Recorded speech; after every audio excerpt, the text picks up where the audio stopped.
ध्यानाभ्यास के लिए कृपया अपने नेत्रों को बंद कर लीजिए और अपना ध्यान अपने शरीर पर ले आइए। बंद नेत्रों से जो शरीर आपके अनुभव में आता है वह आपका अमूर्त चेतन शरीर है। वही आपका वास्तविक स्वरूप है। मूर्त शरीर संयोग रूप है और उसका नियम से वियोग होता है।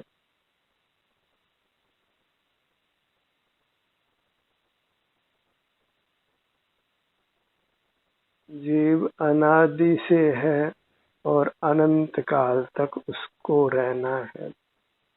जो भी वस्तु लोक में है वह नित्य है, केवल उसका रूपांतरण होता है। कोई भी वस्तु नई उत्पन्न नहीं होती और नष्ट नहीं होती, केवल उसका रूप बदलता है।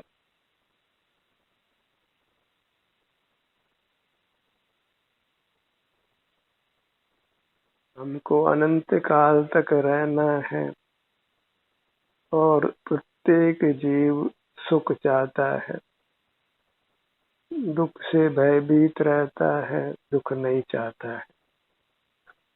और जो भी कुछ वह प्रयत्न करता है, चेष्टा करता है, कुछ भी कार्य करता है, वह सुख पाने के लिए ही करता है।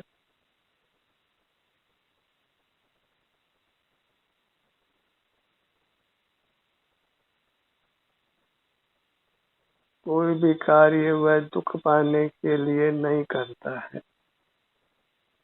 तथापि दुखों की निवृत्ति नहीं हुई है, इसका तात्पर्य यह है कि उसने सुख के लिए यथार्थ प्रयत्न नहीं किया। हम क्षणिक सुख के लिए तो प्रयत्न करते हैं और स्थायी सुख का उपाय जानते नहीं हैं, और स्थायी उपाय को जानना ही प्राय जीवों के लिए दुर्लभ रहता है। और वह स्थायी उपाय अत्यंत संक्षिप्त है। नेत्रों को बंद रखना और अपना ध्यान अपने शरीर पर रखना, यही एक स्थायी सुख का उपाय है। और इसका कोई विस्तार नहीं है, अत्यंत संक्षिप्त। तभी कहते हैं कि मोक्ष की गली अत्यंत सकड़ी है।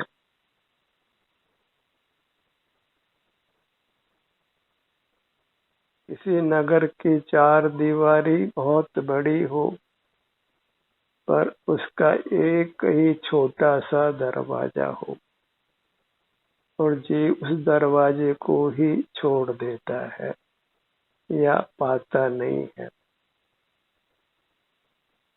यही कुछ स्थिति हमारी है।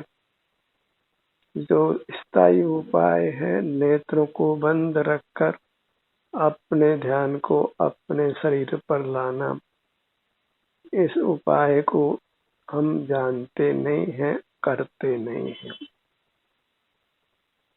और यदि इस उपाय को किया जाए तो जीव अपने सुख के निधान को पाकर सुखी हो जाता है, क्योंकि उसका अपना स्वरूप ही सुख का बना हुआ है। सुख अपने में है और ढूंढता बाहर है।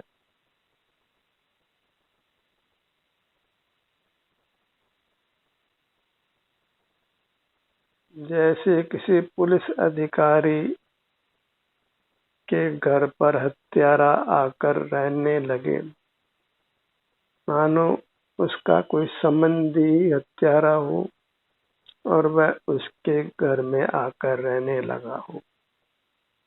अब वह हत्यारे को बाहर ढूंढता है तो कभी भी हत्यारा बाहर मिलने वाला नहीं है, क्योंकि वह तो उसके घर के भीतर है और वह अपने घर के भीतर हत्यारे को तलाशता नहीं है।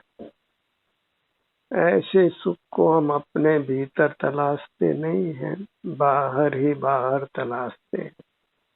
नेत्रों को सदा खुला रखते हैं। पहला स्टेप ही नेत्रों को बंद रखने का हम नहीं उठाते हैं।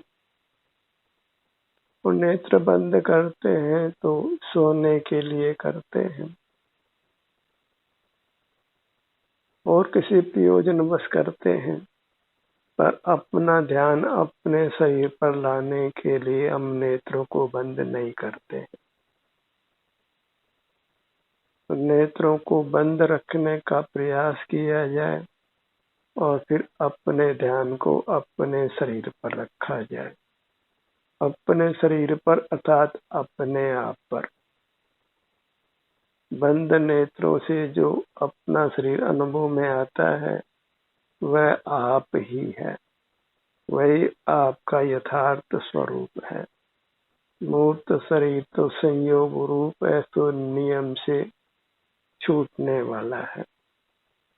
परिजन मित्र तो मिले हैं, छूटते हैं, पर यह प्राप्त मूर्त शरीर भी मिला है और छूटने वाला है।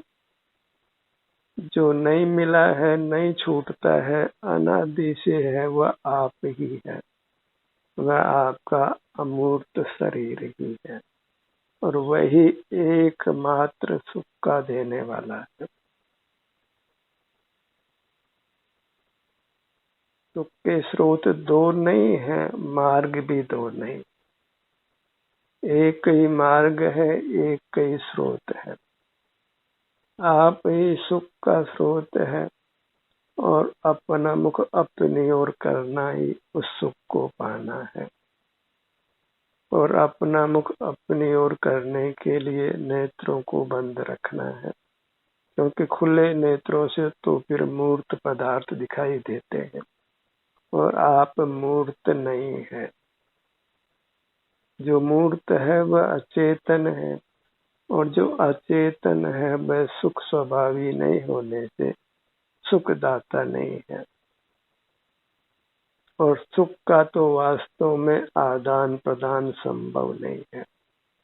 किसी के सिर में दर्द हो तो वह दर्द दूसरे को नहीं दे सकता है। किसी के सिर में आराम हो तो वह आराम भी दूसरे के सिर में दर्द उसको आराम नहीं दे सकता है। सुख दुख सब स्वयं की अवस्थाएं हैं और दुख होता है नेत्रों को खुला रखकर सुख को बाहर तलाशने में। जड़ पदार्थों में सुख बुद्धि रखकर उनको पाने में। सुख के लिए ही हम नाना जड़ पदार्थों का उपभोग करते हैं। उनसे कदाचित क्षणिक सुख मिल सकता है, पर स्थायी सुख नहीं मिलता है। तो स्थायी सुख स्वयं से ही मिल सकता है। इसलिए अपना परमात्मा तो आप ही है। जो आनंद आता है उसको परमात्मा कहते हैं। बच्चों को भी प्रार्थना में पढ़ाते हैं, हे प्रभु आनंद दाता, आनंद मुझको दीजिए। तो वह आनंद दाता प्रभु आपका आप ही है। और जो आनंद दाता है, प्रभु है, उसके प्रति कितना आदर होना चाहिए, उसकी कोई मर्यादा नहीं है।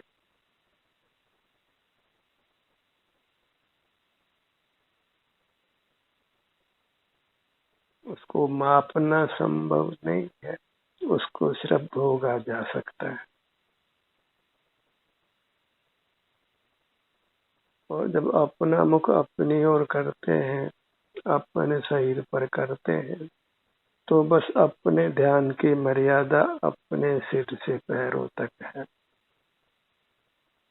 यही सुख की रेखा है, शील की रेखा है, जिसका उल्लंघन हमको नहीं करना है, क्योंकि इसका उल्लंघन करने पर फिर हम सुख के मार्ग से दूर हो जाते हैं। सुख का उपाय हमारे हाथ से छूट जाता है और भले इस मार्ग में हम पूरी तरह भी नहीं चल पाए, पर उस मार्ग की श्रद्धा तो की ही जा सकती है। शक्ति बिना श्रद्धा धरे।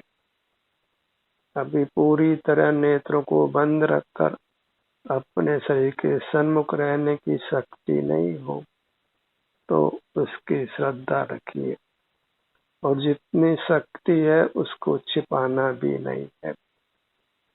जितने समय तक आप नेत्रों को बंद रख सकते हैं, अपना ध्यान अपनी ओर रख सकते हैं, उतना अवश्य कीजिए। आखिर बाहर के कामों को भी हम समय तो देते ही हैं, या कोई भी बाहर का काम भी बगैर समय दिए तो संपादित नहीं होता। तो जिस कार्य का फल स्थायी सुख की प्राप्ति है, परमात्म दशा की प्राप्ति है, उस कार्य को तो कुछ समय दिया ही जा सकता है। इतना तो सभी को विवेक रहता ही है। जिस कार्य में हित बुद्धि होती है, सुख बुद्धि होती है, उसमें वह अपना समय लगाता ही है, और कदाचित उसमें कष्ट भी हो, लेकिन उस काम में सुख बुद्धि हो तो वह उस काम को करता है। आजीविका के लिए जीव अग्नि के पास कार्य करते हैं, तारों पर चलते हैं, छज्जों पर काम करते हैं, ऊंची ऊंची मंजिलों पर काम करते हैं, जहाँ गिरने का निरंतर खतरा रहता है और गिरने पर बचने की कोई संभावना नहीं होती। वाहनों की नौकरी करते हैं, समुद्रों में नौकरी करते हैं, हवाओं में नौकरी करते हैं, जहाँ जान पर जोखिम सदा लगी रहती है। सड़क पर निरंतर चलते हैं, जहाँ दुर्घटना होने का खतरा बना रहता है, फिर भी वह सब काम करते हैं तो सुख के लिए ही करते हैं। और जब सुख का यथार्थ उपाय एक ही है, नेत्रों को बंद रखकर अपना ध्यान अपनी ओर रखना और अनुभव से इस मार्ग की परीक्षा कीजिए। शास्त्रों में लिखा है कि बुजुर्गों ने कहा है, पूर्वजों ने कहा है, वर्तमान गुरु कहते हैं, ये कोई मार्ग की श्रद्धा का प्रकार नहीं, ये सब अंधश्रद्धा है। जो अनुभव से परिचित हो वही सत्यार्थ सन्मार्ग होता है, और ट्रस्ट करना अच्छी बात नहीं होती। जीव दूसरे पर विश्वास करके नाना बार अपने प्राण ही गंवा देता है। इसलिए दूसरों पर विश्वास नहीं करना है, कतई नहीं करना है, नहीं तो निश्चित ही ठगाए जाने वाले हैं। एकदम अलर्ट रहना है। एक जीव दूसरे जीव को ठगने के लिए प्राय तत्पर रहते हैं, थकते ही नहीं है, एक दूसरे को मार कर खा ही जाते हैं। इसलिए अन्य जीवों पर बिल्कुल विश्वास नहीं करें। कोई क्या मार्ग बताता है, कोई क्या मार्ग बताता है, उस पर कतई विश्वास नहीं करना है। अनुभव करके देखिए। जो मार्ग प्रकट ही युक्ति से ही समझ नहीं आता है, उसको तो अस्वीकार कर ही देना है, और जो युक्ति संगत लगता हो उसको भी बिना अनुभव के स्वीकार नहीं करना। और नेत्रों को बंद रखकर अपने ध्यान को अपने शरीर पर रोककर शरीर के सन्मुख कर अपने सन्मुख कर कुछ समय इसका प्रयोग करिए और इसमें शांति का अनुभव होता हो, आप विश्राम पाते हो, सुखद अनुभूति होती हो, तो भी शीघ्रता से निर्णय नहीं करना है। पुनः पुनः इसका अभ्यास करिए। कोई जल्दबाजी नहीं करना है। इतना निश्चित है कि इसमें कोई कसाई नहीं की जा रही है। कोई क्रोध नहीं, मान नहीं, माया नहीं, कोई लोभ नहीं, कोई आश नहीं, कोई रति अरति, शोक, भय, जुगुप्सा वेद का परिणाम नहीं है। हिंसा भी नहीं है, झूठ भी नहीं है, चोरी भी नहीं है, कुशील भी नहीं है, परिग्रह भी नहीं।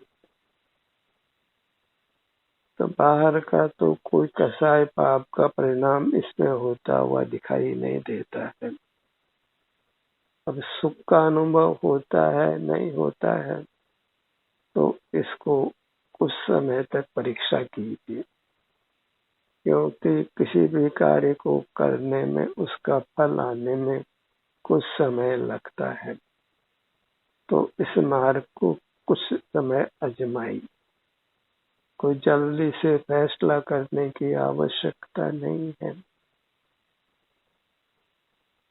फैसला तो अपने समय पर हो ही जाएगा, पर हमें बिल्कुल जल्दी नहीं करना है। बारंबार पहले इस मार्ग पर चलकर देखना है और इस मार्ग में कोई विचारों का तांता नहीं है, उधेड़ बुन नहीं है, क्योंकि विकल्पों से, विचारों से, मन की उधेड़ बुन से बहुत तनाव होता है। मनुष्य अवसाद में भी आ जाता है, कषाय युक्त भी होता है, उपकार अपकार करने का भाव भी पैदा होता है। इसलिए अंतरोन्मुख होकर देखिए।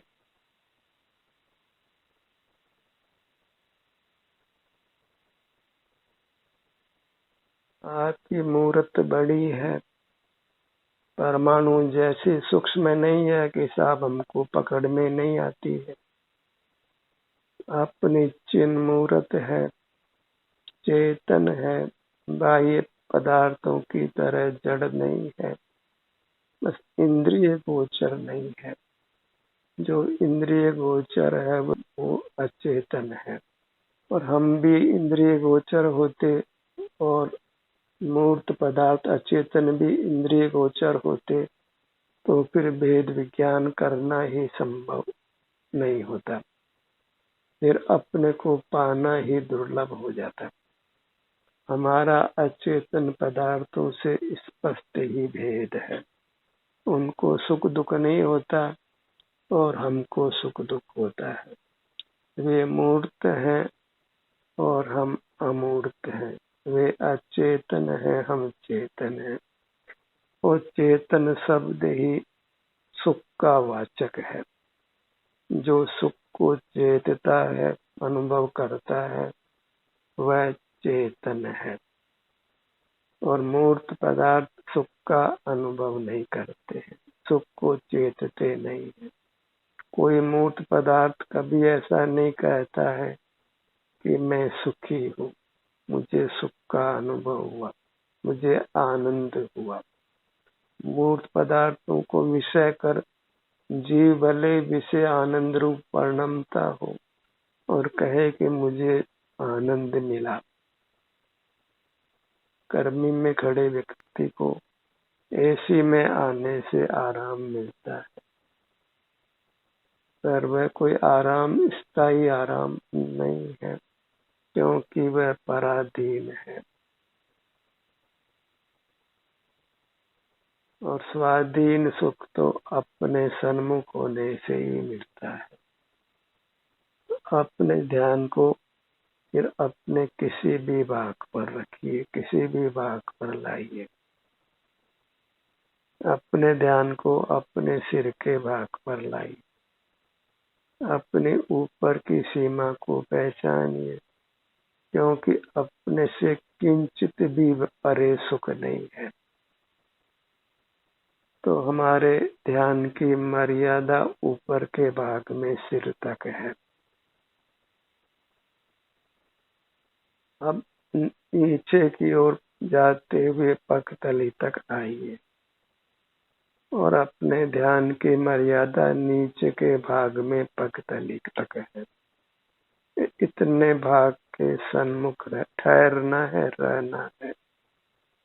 अपने को इतने से भाग का ध्यान करना, और वह भाग हमारा भाग है, ये हमारा स्वरूप है, और जो दिव्य है परमात्मा रूप है। और यही कर्म के बंधन से छूटकर परमात्मा होता है। और अपने ध्यान को नेत्र बंद कर सिर से पैरों तक रखना, यही आत्मा से परमात्मा होने का सफर है, जिससे यह जीव आत्मा से परमात्मा होता है। अपने ध्यान को अपने मध्य भाग में नाभि के स्थान पर लाइए। इस मध्य भाग को पहचानिए।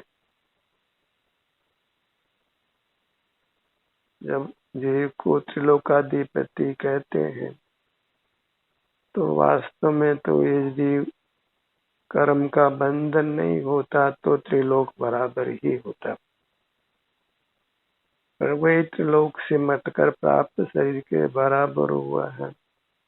तो अपने सिर के भाग को अपना ऊर्ध्व भाग समझिए, नाभि के भाग को मध्य भाग समझिए, और पगतली के भाग को अधो भाग समझिए। तो ऊपर का भाग को आप ऊर्ध्वलोक मानिए, बीच के भाग को मध्य लोक मानिए, और नीचे के भाग को अधोलोक मानिए।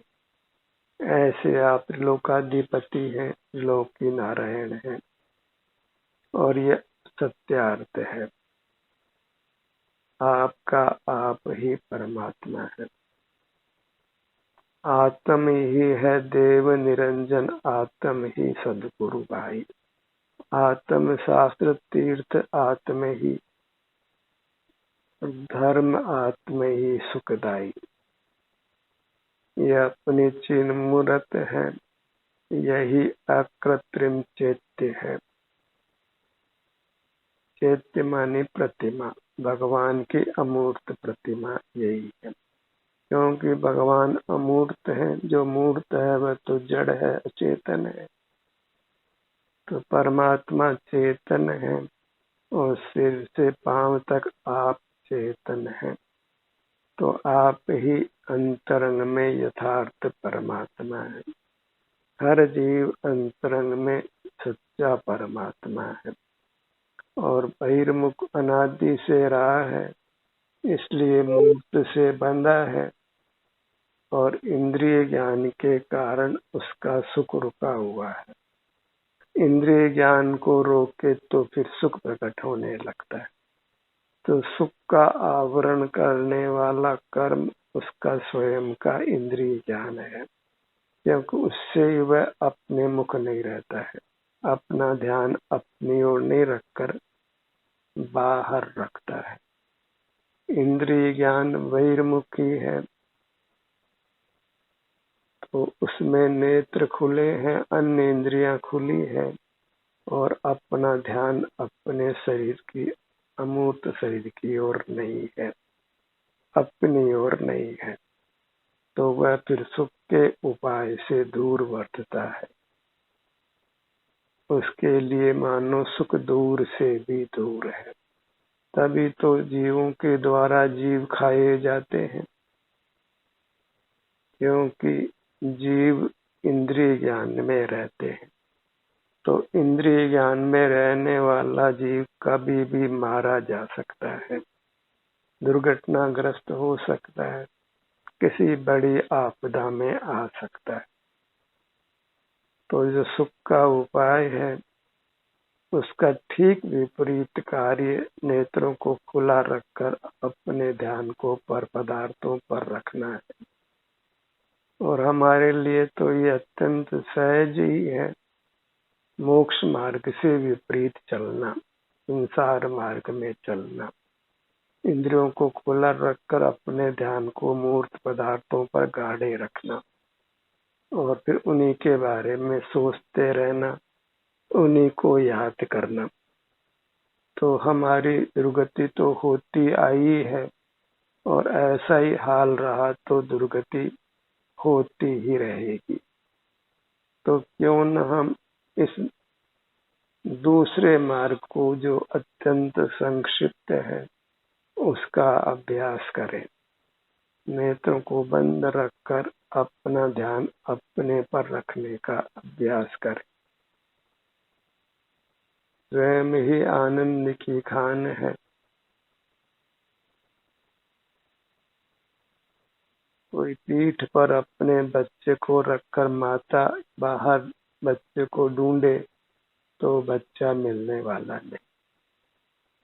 ऐसे अपने भीतर सुख को रखकर हम बाहर सुख ढूंढने का कितना ही प्रयत्न क्यों न करें, उसका फल कहीं न कहीं कभी न कभी दुख रूप से आने वाला है। तो सुख के धोखे में दुख का उपाय नहीं करना है। तो इस मोक्ष मार्ग के संक्षिप्त उपाय को अनुभव के स्तर पर जांचिए, इसका थोड़ा अनुभव करिए। अधिक अनुभव करें तो अधिक अच्छा होगा। जितना गुड़ डालो उतना मीठा होगा।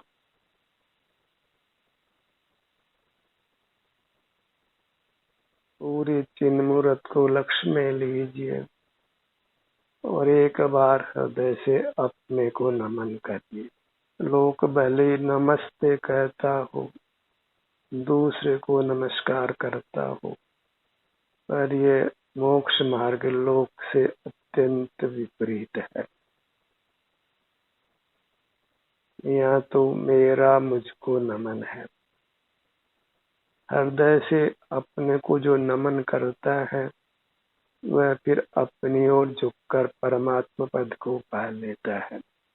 लोक में पर परमात्मा की ही प्रसिद्धि है और पर परमात्मा की उपलब्धि कभी संभव नहीं है, क्योंकि जो परमात्मा है वह अमूर्त है और दूसरा अमूर्त जीव हमारे अनुभव में नहीं आता है। केवल अपना अमूर्त शरीर ही यहाँ सुख दुख होने से हमारे अनुभव में आता है। कोई हमारा अमूर्त जीव भी कोई दिखाई पड़ता हो आंखों से, तो ऐसा बिल्कुल नहीं है।